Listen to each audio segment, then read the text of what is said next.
Hello, historians. Today we are going to start talking about the geography of Canaan. The ancient Israelites settled in Canaan, a diverse land along the coast of the Mediterranean Sea. Canaan's physical features and environmental factors made settlement easier in some parts of the region than in others. Canaan is in the southern Levant in the current states of Israel, Palestine, and Jordan. And I say states because Palestine is not technically a country. It's not officially recognized by America as a country, but it is a state. But Israel and Jordan are both recognized as countries, and you can see them on this map. This purple area right here is Palestine. This green area is Israel, and this sort of orangey color is Jordan. So here is a picture of what the territory looks like. So this is all illustrated, but this is what the land actually looks like. So we see this body of water right here is the Mediterranean Sea, and this is actually the Nile Delta. So this is where Egypt is, and just across the desert is the Levant, or the land of Canaan. So we see there are two mountain ranges that are sort of split through the middle by a river and some lakes. We see it looks pretty deserty. Only this side of the mountain really seems to grow any fertile areas, whereas compared to the Nile Delta over here, it's very lush and green. This looks pretty sad in comparison. So, get our pencils, it's time to take some notes. Canaan's physical features included plains and valleys, hills and mountains, deserts, and bodies of water. In the west, coastal plains bordered the Mediterranean Sea. To the north, the Lebanon Mountains rose steeply from the coast. The southern part of this range gave way to the lower hills of Galilee.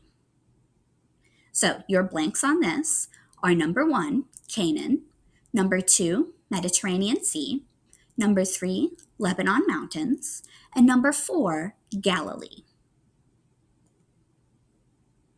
The Jordan River flowed down from a mountain range through the middle of Canaan, heading south through the Sea of Galilee to the Dead Sea.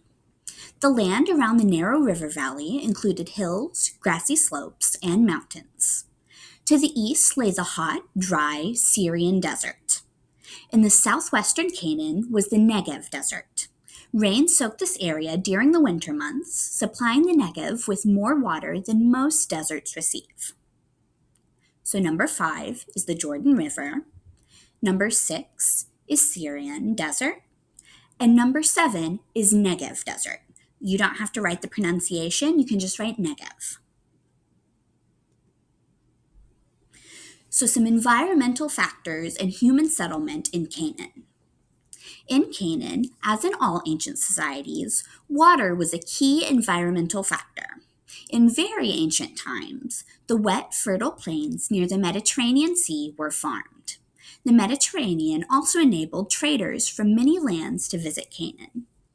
Other bodies of water also played a role in the settlement of Canaan. The Sea of Galilee was actually a freshwater lake. It had plentiful fish, and fertile land was nearby. Another large lake, the Dead Sea, was too salty for anything to grow in, even plants. The area near the Dead Sea was hot and dry, making it unsuitable for farming. The main source of fresh water was the Jordan River. People living near the river hunted, fished, and farmed along its banks. However, unlike the Nile River, the Jordan River did not flood regularly, so its valley was not as fertile as the Nile's. Canaan's varied topography greatly influenced the patterns of settlement. Farmers found it easiest to live on the Mediterranean's coastal plains and near the Jordan River. In other areas, the hilly land and dry soil made growing crops difficult. As a result, many people, including the ancient Israelites, became herders rather than farmers. Herders tended flocks of sheep, goats, cattle, donkeys, and camels. Unlike farmers, herders were nomads, wandering from place to place in search of good land for their animals to graze. People found it hardest to settle in the mountains and deserts. Mountainous as well as dry desert lands were both difficult to farm. Still, some people did live in these areas. Nomads sometimes herded cattle and camels into the Negev and Syrian deserts. In general, Canaan's hot, dry climate discouraged plant life. Vegetation was most plentiful near the Jordan River. Some areas had small forests, while others had only short, scrubby plants. Grasslands were common, though, and herders made good use of them to feed their animals. So, your blanks on this slide are 18, mountains, 19, deserts, 20, farm, 21, plant life. What cities were there? The most important city is Jerusalem. It is regarded as holy to all three religions we'll talk about: Judaism, Christianity, and Islam. In about 1000 BCE, King David made Jerusalem the capital of the Jewish kingdom of Israel. The Jews built the first temple of Jerusalem in the 900s BCE. Troops from Babylonia destroyed the temple in 586 BCE. They also forced many Jews to leave Jerusalem. About 50 years later, the Jews returned and built the second temple. Jesus was killed in Jerusalem in about 30 CE. At that time, Jerusalem was part of the Roman Empire. In 70 CE, the Romans destroyed much of the city, including the Second Temple. Various Muslim leaders ruled Jerusalem for most of the 600s to the early 1900s.